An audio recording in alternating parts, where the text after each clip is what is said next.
nanone tubahaye ikaze mwebwe bakurikirana ibiganiro binyuzwa kuri televiziyo ya Kalao.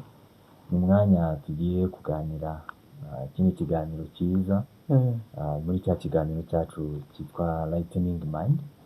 Hanyuma uyu munsi turafite topic imeze neza cyane, iryoshye, topic iribuze gutuma abantu bose bisangamo, kandi iribuze gutuma abantu bamwe na bamwe bumva impamvu ukuntu ibintu bikora iyo twakoze ikintu cyitwa fasting cyangwa amafungo cyangwa kwigomwa ibyo kurya. Twongere tuze kwibutsa neza, ikiganiro ntabwo kigiye kuba ari spiritual cyane, ahubwo kigiye kuba ari ikiganiro kijamwe imbere n'ibiki biba mu buryo iyo umuntu yihirije cyangwa yigwa mu byo kurya n'iki kiba mu mubiri w'imbere, kiraza kuzanamo agasiyanse kugira ngo abantu bumve ikintu gikoreka. Kiraza no kuza gufasha abantu bafite ikibazo cyo kurwana n'umubyibuho, twavuga wenda ngo ukabije, ariko nabwo bahari ukabije, ikintu cyabafasha. Turaza no kuza kureba ni bande baba badakwiriye kwiyiriza, nabyo turaza kubireba. Hanyuma rero nguhaye ikaze urakoze shoka Mutebutsi. asante. Uyu munsi rero wagiye udutegurira ikiganiro kandi cyiza cyane, ni topic nakunze, abantu twese tuyikeneye. Ni topic urebye ahanini ikintu cyanteye wenda kureba kuri no concern ya fasting muri community yacu. Yego, usanga siporo niki kizira, niko kuvuga tibaza bayikoze, cyangwa se wenda bavuga ko bura irangira mu mukunga cyangwa ngo ni mu gakunga, ariko n'agakunga nako kaba mu kasoko. Ari umunsi nigeze kujana numva complex ninga umukunga nawe ugira imbaraga, ariko nk'ababyeyi bacu kaba mama. Yego Yo tumaze kugira komite ya mama babyibushye, kandi ubona rwose badafite gahunda yo kurekera. kandi nanone dore ikibazo gacabaye aho komite yacu bazagira ngo kujibwa ni ikintu cyiza. Ubundi ngo ameze neza, si community gusa ya gusa, ariko ibihugu byose Afrika uvuze neza. Nuko gusa twanga kuvuga Afrika, twavuga ibihugu bikiri mu nzira y'amajyambere kugira ngo wenda twirinde ariko usanga umubyibuho ari ikimenyetso cy'uko tumeze neza, ngo tumeze neza. naho mu bazungu urawereye, urapfuye, urashize. Niyo mpamvu rero uyu munsi twavuze tuti dukore ikiganiro tubone se byagufasha gute mu kurwanya ukabije, turwara twa hato na hato terwa no kurya cyane kuriya gareka nkubwire soko. hari akantu naje ngindi gukora ino research ya fasting. Usubire gusanga kurya akenshi kurya bite ari junkie, ni nka addicted. Abantu benshi barya ntabwo barya ko bashonje, barya kuko addictive gusa, yabagize nyine chronique, yabaye nka chronique. Umaze kurya umutsima n'ibishimbo cyangwa n'akanyama, urasohotse hanze ngo capati yewe ugeze imbere ngo smoke, yewe bigenze gute imbere isambusa, ese uko umubiri wewe kaba wabaye uruganda. kandi noneho wareba ibyo uri kwinjiza mu mubiri, ni wenda n'icyo wakoze kugira ngo bishobore kuba byakoze neza, ukabona ati biri guhura. nta vitamine nese wewe worya ifarini, worya capati, woso ukarya isambusa, woso ukarya irindazi, ifarini mu nda. Ndaze gukunda uri kubivuga byabaye ngi ifarini mu nda, nongeretse niba ari uruganda. wa mugabo sinzi uzi umugabo mu South Africa ukunda kuvuga cyane ku bintu iwe ntaga yemera Imana, yigeze kuvuga ngo bose ngo umubiri wawe wabaye ngo ni manufacturer of waste ya buri kanya, nukwiri gutengeneza gusa ubucafu toyiha pose ngo yuhuke ngata tujana kugira ngo kiganiro kubera kuko abantu babyibushe ntagaruka bagwara, ariko nyine ubyibushe si byiza. Reka naje maze kuba nabi, impamvu namubona baye nk'uwabaye interested ni nuko ariko topic iza noneho ukahita ubona hari ingero niyo mpamvu wumva nabaye nkwagize ariko nkumva ntidushaka kuza kuzivuga ariko ukahita uvuga ngo ese umuntu asohotse mwabo umutsima ugeze ahantu akigira gutya none bise bigenda ukuntu amacapati noneho ugasanga birageze ariko nubwo tuza kuvuga kuri topic kwiriza ubusa cyangwa amafungo cyangwa fasting turaza kureba ese ifasha gute mu kugabanya nyine umubyibuho akabije aho rero turaza gutangira tuvuga se obesity cyangwa se umubyibuho ukabije ni iki kugira ngo wenda abantu babyumve hanyuma wenda mu gihe tutarajana cyane y'indipo arakantu wenda umuntu wenda ashaka kubibutsa abantu bakera kuriya bari babishijweho na fasting yego kubera ko abantu bakera akazi kabo karakuguhiga kandi kaguhiga ni uguhiga nyine ntabwo guhiga baza basevinga ngo wishe ikintu ngura gisevinze oya uzuhiga icuri buryo uwo munsi ukazongera kurya ejo niyo ngo bo babyukaga nta breakfast uretse gusa kugenda agafata wenda urubuto ruri aho ngaho akarya agakomeza urugendo noneho abantu bakeraga iyi mibyibuho uzi ko uri gusanga umwana w'imyaka 2 yo harapima ibiro 50 n'ibi bintu by'amasukari babaha ifarini yica abantu za pizza za pizza ibiki ibintu nk'ibyo kera ntibyabagaho kera no kuvuga ngo no kwica inani niba yisha akaba ari yajya yonyine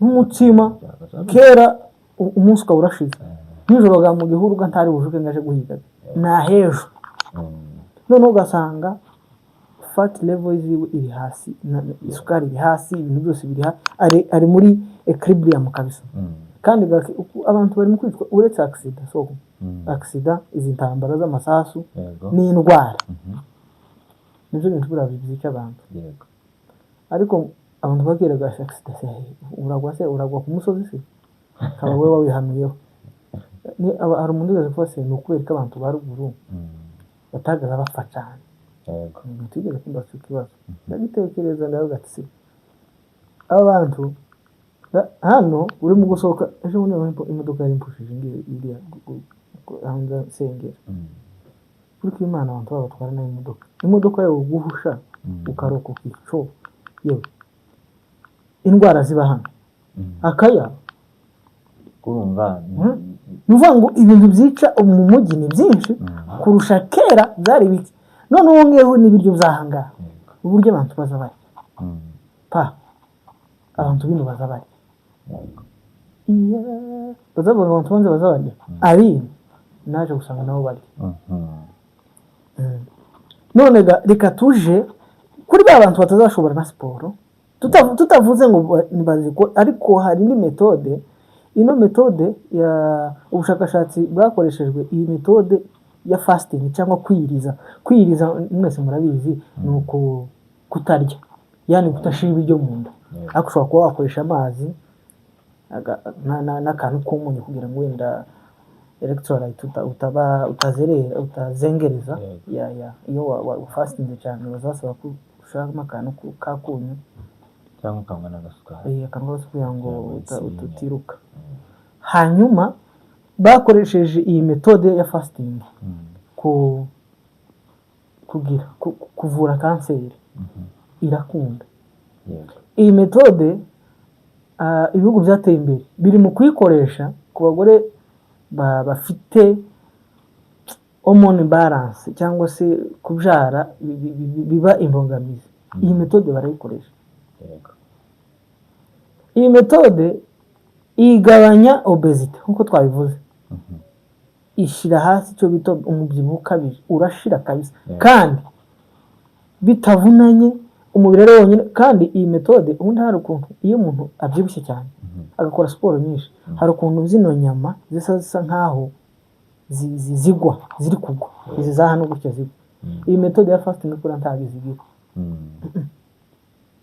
bafashe umuntu wakoresheje metode ya fasting bafashe n'undi wakoresheje siporo basanga uwakoresheje siporo inyama ze bisaba ngo bazibage bazikureho yabaye stretched cyane noneho ngo agiye gukora siporo ibita bigabanyuka noneho za fats ariko hasigara inyama iri kugwa excess noneho ubu wakoze fasting we niba ngo umubiri we wari feedinga ukumva uri kwifidinga nta kindi uri kurya yes kwirya za fati kazikoresha ku buryo yose agenda arasubirana neza sasa rero no metode twasanze abantu bagomba kuyimenya uko turi kubabwira ibingibi iki kiganiro ni ukimara wamba wirukanka uje kureba nawe ese ibintu bari kuvuga nibyo abantu ntibakaza hano kuri social media ngo babahereze ibintu ngo mureke kubikoraho ubushakashatsi ariko ikiganiro twakoze n'umuvandimwe ejo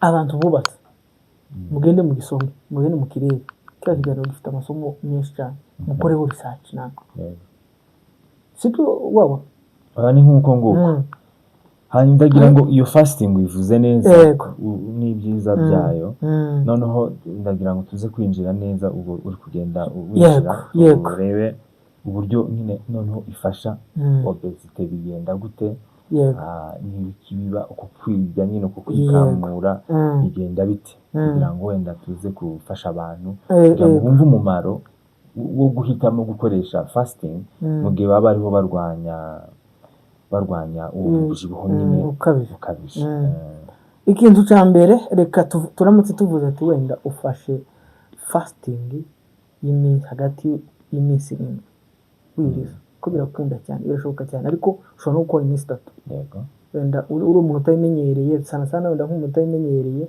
inama wenda twabagira ntabwo wahita ufata iminsi 7 kuko ntabwo uragera kuri iyo capacity byaba byiza wenda uvuze ngo kugira ngo umenyere ushobora gufata ukavuga ngo 12 hours tuvuge amasaha 12 urariye andi masaha 12 you are not eating iyo ni beginning ako yiswa muntu ufite umubyibuho ni wa muntu uri kumva uturo twatangiye nko kuba nabi atari wa muntu ufite nyine umubyibuho ariko umuntu ufite umubyibuho iwe agomba gukora 12 after 3 days akahita akora 3 without eating nyine akahita akora iminsi 3 atarya bivuga nukuvuga ngo kuva saa 1 kugeza saa 12 niho honyine wemerewe kurya nabwo ukirinda kurya ibintu by'amafarini menshi kurya nyine amagi ibintu bifite vitamine balanced food nyine ibiryo biri balance nyuma ya saa 12 twemerewe kurya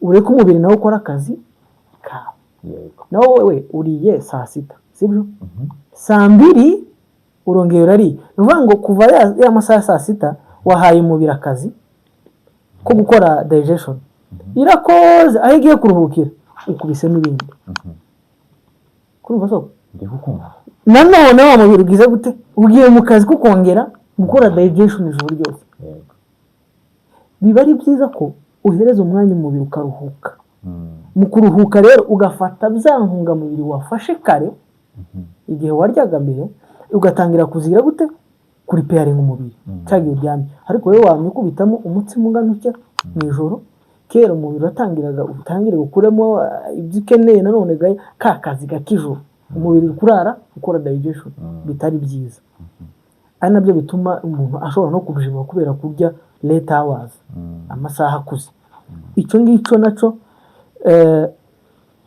kiri mu bintu twarekomandinga abantu babyibushe cyane fata iminsi 3 takurya nuvuga ngo umubiri ubundi kuntu iyo utamenyereye ikintu nibyo cyane twavuga ngo junkie niko umwurumogi umwurumogi tagaza rusibishwa nuko umubiri ufite akamaro umubiri kwa kundi ngo aba rukeneye cyane santabwo ari ko umubiri ufite bari ufite akamaro umubiri nukuba junkie nukuba colonize rero nibiryo niko bizayimera niba ngo niba waramenyeye kurya saa 6 uzuga saa 6 ukazamumva k'igihunga ukazamumva k'icuye nuko iki wabaye junkie tagaruko ufite inzara tagaruko umubiri unabikeneye none se nk'umuntu munini afite fat excess fat fati nini zirahagije ku mubiri kugira ngo zikukavaringe. Ufite isukari iri ku rwego ruhagije, liver yawe ifite ibihagije, pancreas yawe ifite amasukari yo kudistributing. Ni ukuvuga ngo wewe uri kumva gusa ufite inzara, ariko umubiri ntukeneye ivyo bibi. Yego. Ndikumva data? Ndikukumva rwose. Rero ni ukuvuga ngo rero tuvuge ku rugero, reka tuze kubasobanura neza twihuse. Turi mu kugira amasaha make, ariko abantu bazaza bakomeza bihangane, wenda aho batumvisha bakomeze babaze muri comment, nabyo tuzatubisha. Noneho reka tuvuge uramutse ufashe iminsi 7, ni gute umubiri ukora? Yego. Umunsi wa mbere amasaha 28 niki kibaho? Nuvuga ngo umunsi wa mbere iyo wirije, tuvuge ufashe gahunda y'iminsi 7. Yego. Umunsi wa mbere ikintu cya mbere kibaho nuko umubiri ukoresha isukari isanzwe mu maraso, nyine glucose isanzwe iri mu maraso yibanza gukoresha. Yego. Amasaha 20 ya mbere ni serene igatangira kudropinga down, ugatangira gukoresha ya sukari iri mu mubiri, isukari glucose.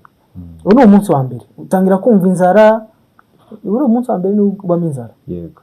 Ugatangira kumva nk'inzara, nyine nk'umuntu ufite inzara nyinshi. Nako ahanini ni inzara, ahanini ni inzara igukubita, kubera ko kwa kundi ubwo ntuba bwarasetinze ngo hano hari umutsima, hano hari umuceri, hano hari umukate. Nuvuga ngo iyo bitabonetse ni inzara. Yego. Rero akoresha amazi, ntacu uzuba, abantu tuzagira ikibazo. Tubabo ndahwere, ntacu woba kwanza. Rero kuvuga ngo biza bigora, iyo biza bigora, ariko umubiri wawe niyo burara umuntu yigeze kuvuga ngo iyo uri muzima ufite ibibazo byinshi byo gukemura. Yego. Ariko iyo urwaye ufite ikibazo kimwe cyonyine cyo kurwaye. Umunsi wa kabiri bigenda gute? Umunsi wa kabiri rero masaha 28 kuri 48, kagaswari kaba kakonotse. Iyo bita glycogen kaba katangiye ukongoka, nyine kaba katangiye kubakoresha. Noneho umubiri ugatangira haza gufatira za fati. Yego. Yanda uzubona iri nk'imbere, umubiri utangira kuyataka. Kwa kuboko uzugenda kukananirwa kuja mu iriba cyangwa mu ihuzo, kuza kugira gutyo, kubona gutyo, kera umubiri utangira kuvuga ati reka mfate hano hari excess. Kampagere natangiye kubona ahantu mu bwihugiko nkwiye kuba ndi kuvoma aha hantu iritama katangire ndifateho. Reka ko ndabona nyine byanabyibushe, reka ndangire mbyonke. Nuko nguko mu bitangira gukora. Nuvuga ngo umunsi wa kabiri ni ukuvuga ngo umubiri utangira gutira hari utuntu twa twarasevinze, gufata inguzanyo twari twarasevinze indikaje imbere, kwa kundi uzubona indiri imbere gutyo ni saving. Yego. Ni saving, reka tangiye tuyikoreho. Yego. None icyo gihe rero nibwo nyine umubiri utangira gufata za fati ugatangira kuzikoresha, ukazibyazamo hano bakoresheje akajambo keza baravuga ngo umubiri utangira kwinjira ngo muri fat burning mode. Mode yo gutwika, ni ukuvuga ngo utangira kwiyumvamwo ubushobozi bwo gutwika bya bintu wazuvuga twa hano gutya, kwa kundi uzabirira gutya ukazona ibintu byafashe hano. Ako twanejeje abantu birize. Ariko abantu timubwire ati mujoroshe. Ariko nubwo turi kuvuga gutyo, hari iyo habayeho kugabanyuka kw'ibyo bintu kugira ngo wende ikiganiro abantu batagira ubwoba gusa ngo turushanga bamanuke, hari n'ibindi byiyongera. Ni ukuvuga ngo kugira ngo umuntu adakora gusinda, umuntu atashira energy. Ni ukuvuga ngo iyo umubiri atangiye kwataka nk'ibinure, habaho noneho umubiri nawo ufite ubundi bushobozi mw'imbere bwo kugira ngo ugire stabilité. Yego. Tuvuga ngo umubiri watangiye kuzamo nyine energy, watangiye gukora.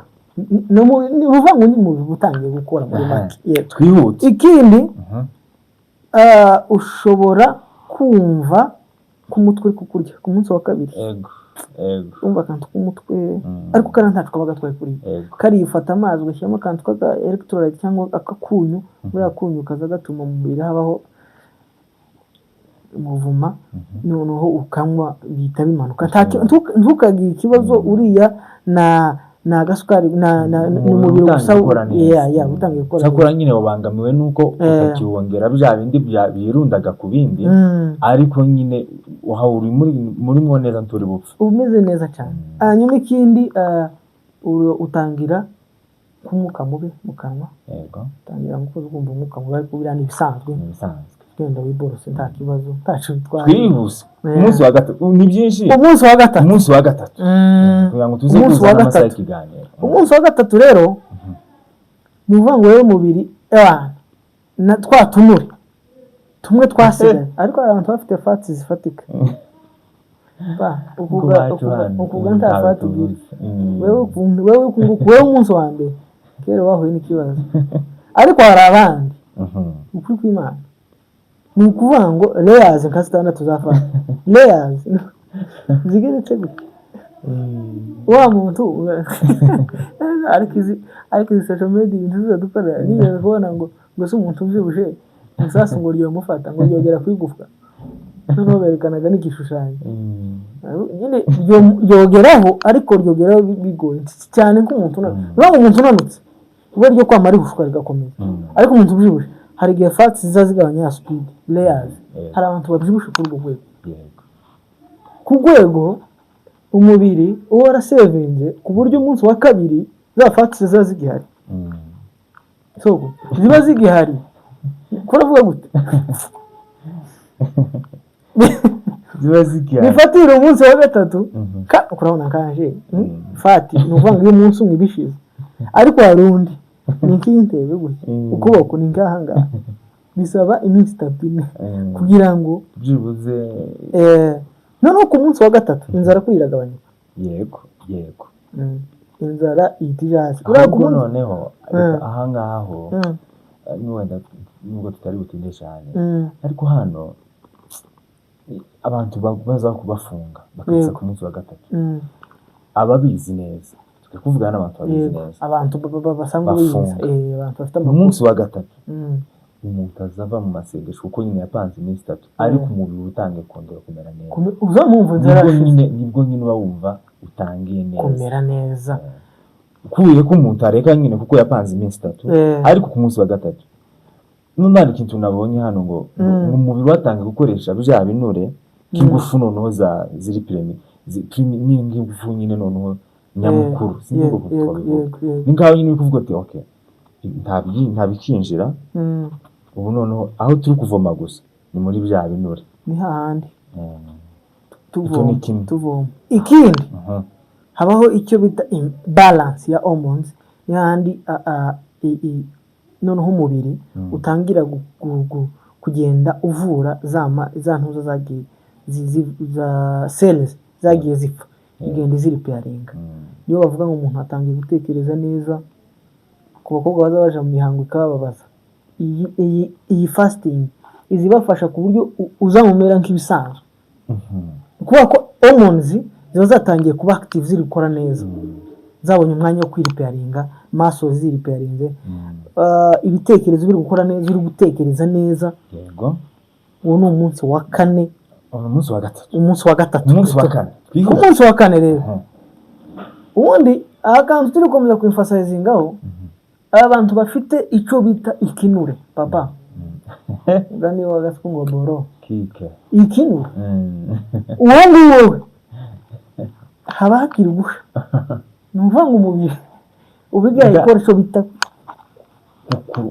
kwiyonka nyine numva ngo kugabanya yantuza gusa twavuze ko ntago ari byiza kwita ukora iminsi 7 direct utari usanzwe gukora amafunguro ntago ari byiza iyo tuvuga ibintu tuba turi kugenda dutanga n'ingero tubasaba kuba caution kwitondera ibyo wena twavuze ko ari iminsi myinshi utamenyereye umuntu utabimenyereye iminsi myinshi ni 3 yego ari amazi 3 yego umunsi wa 4 rero ikintu kibaho cya mbere ni icyo twari tuvuze tuko ibinure n'ubundi bigomeza bikaribwa bigakamurwa ubwo ururimi rwacu rugira nyine terme niyo mpamvu tuba turi gukoresha izi twumva twese. Ikindi kibaho ni uko inzara iragabanuka, noneho na blood pressure ikahita ijasa ikagabanuka rwose, n'indwara z'umutima zose zihita zimanuka. Ni ukuvuga ngo iyi fasting ni packaging ikomeye, ni packaging. Ku bitaro ho barakubwira gufastinga ga nturabukibishuye imiti yabo nturabukibishuye kandi barayikoze. Ubu ni uburyo buvura umubiri wose direct. Muri Imana ije kure umuntu ifite ubuhanga cyane. Iyi ni Imana yaremye umuntu kuragira ngo yari yapanze ko arwara se, yari muremye ku buryo umubiri ubwawe ushobora kwivura. Niba nuvuga ngo ubundi kanseri ni dead cells, ama dead cells. Rero izo dead cells iyo wirije, hari umugabo nabonye watanze ubuhamya, nibyo turi kubabwira inama, mugende mukore namwe research. Yatanze ubuhamya aravuga ngo yararwaye kanseri muri Amerika, bamushira ku minsi 14 y'amazi, fasting n'amazi gusa n'akantu kakundi kugira ngo atagira isereri. Yarayirangije baje kumupima basanga kanseri nta habe yaragiye. Ubu ni metode iri mu gukoreshwa kuvura amakanseri, kubera ko umubiri wonyine urivura. Ubundi umubiri ufite ubushobozi bwo kwivura, abantu babisobanukiwe. Umubiri ufite ubushobozi bwo kwivura ikintu cyose, nitwe tububanza as long as twebwe wawuhaye umwanya, uhuza umwanya reka kwiguhata ibyo. Wewe icyo gihe umubiri uba wiyumva gute? Umubiri inzara iragabanyuka, ya nzara kiragenda imanuka. Uko iminsi igenda yongera inzara igenda ijasa, kuko inzara twavuze ko akenshi ari ni ukuba janki, ni ukuba addicted, ni ukuba addicted. Yego, namenyereye kurya, namenyereye kurya. None ubwo uhaye ngo saa sita ngomba kurya, none ngomba gufata ifunguro. Yego, niba mpuye na smoke tiri bitambuke, nuko umenyereje smoke, chapati, ibiki ibintu nk'ibyo ntabwo ari byiza. Yego, ndagira ngo uwo munsi wa kane usa n'uwa gatanu, uwa kane n'uwa gatanu ubundi biba bisa byose aba ari bimwe. Yego rwose. Noneho ndagira kuko turi kwihuta uwa gatandatu n'uwa karindwi ari wenda tuvuge nk'umunsi wa nyuma. Yego, umunsi wa nyuma rero habaho umubiri ubumva utuje, umubiri uriraksinze. Yego, n'ibiro biba byagabanutse. Ari umuntu niyo yicaze yumva yaremereye, n'ibiro biba byagabanutse. Iyo masi yagabanyutse rero amagufwa aroroherwa. Yego, ubu umeze nk'ishashi. Abantu bazabiriza wenda abanyuza bishobora bizi. Yego, umaze iminsi 3 uzamva woroshe no gukora wo kwambwiye n'umutima uzi ukuntu mutazagira ku mutima mwiza, ukumva nyine woroshe, ibintu byose byatuje, n'inzara iba yagabanyutse. Wenda ikintu kibazo cyazamutse gusa ni electrolyte nyine iyo twavuze ngo ikigufasha nakunyu ufata kunyu ugashyira mu mazi, buriya ngo byongera nyine umubiri guso. Ni kwa kuno umuntu wawe kumva isereri, nicyo kintu kiba cyaje isereri, tuntu nk'utwo ngutwo. Yego, ubu ni umunsi wa nyuma ukwiriza, kandi icyo gihe umubiri wabaye reset. Yego, reset nivuga ngo umubiri ntiwumara iminsi, nivuga ngo mu gifu, mu nda cyangwa nta kintu kiba kirimo, nta uretse gusa amazi uri gukoresha, nta kindi kintu kiba kirimo. Yego, so ndagira ngo rero wenda tuze no kugenda tugana ku musozo.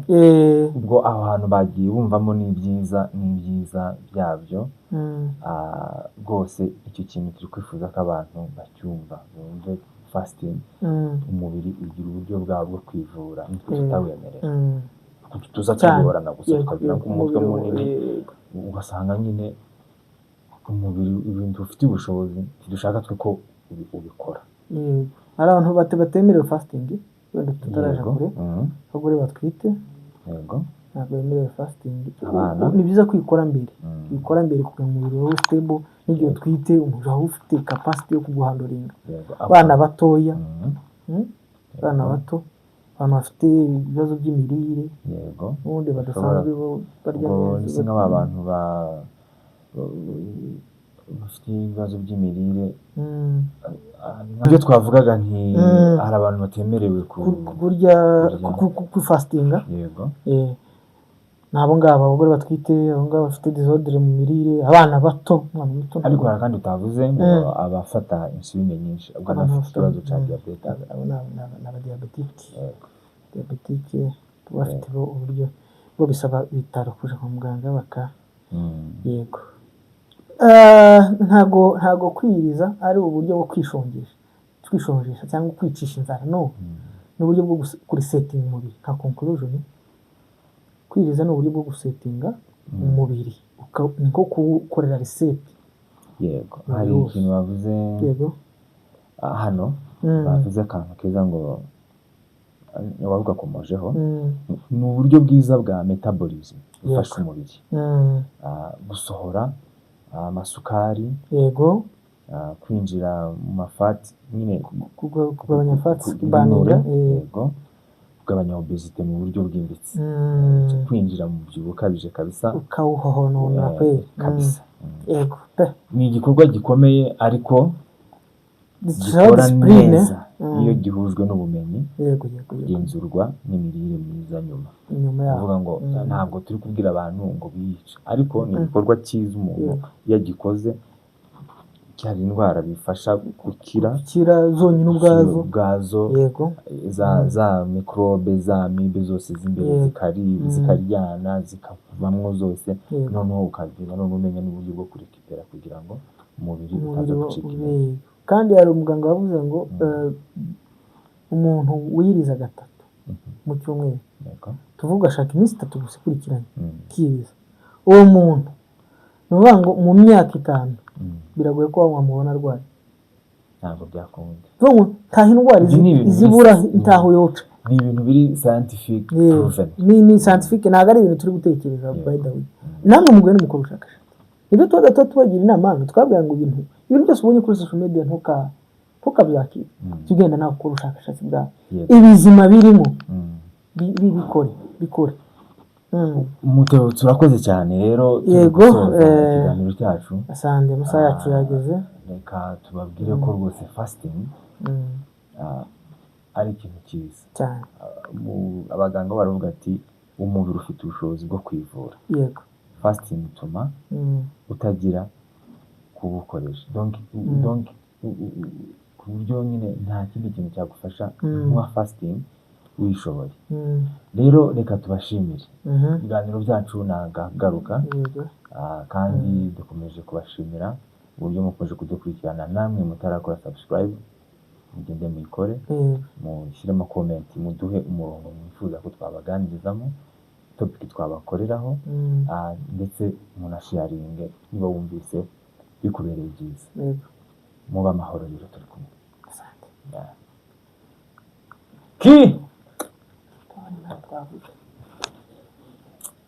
Nabonye utakurikije note neza.